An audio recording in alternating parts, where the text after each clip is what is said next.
الحمد لله نحمده ونستعينه ونستغفره ونؤمن به ونتوكل عليه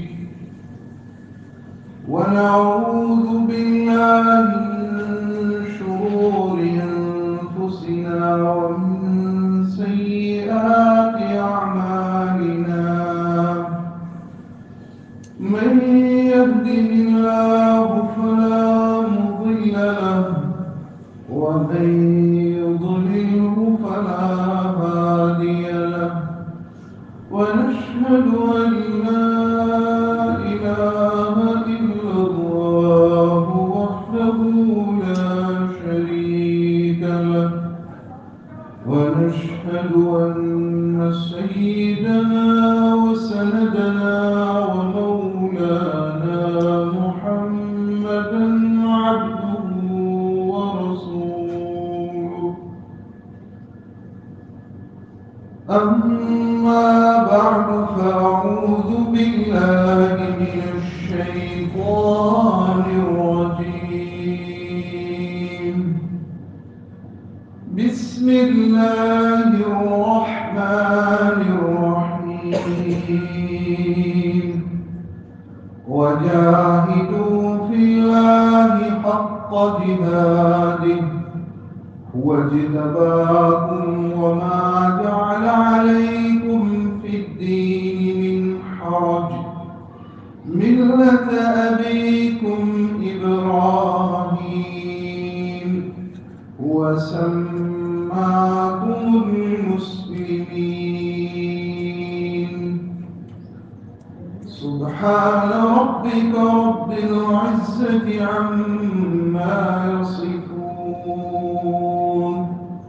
وسلام على المرسلين والحمد لله رب العالمين إن الله وملائكته يصلون على النبي يا أيها الذين آمنوا صلوا عليه وسلموا تسليما بلغ العلا بكماله كشف الدجى بجماله حسنت جميع خصاله صلوا عليه وآله اللهم صل على محمد وعلى آل محمد وبارك وسلم عليه تسليما كثيرا كثيرا جزى الله عنا محمدا صلى الله عليه وسلم بما هو أهله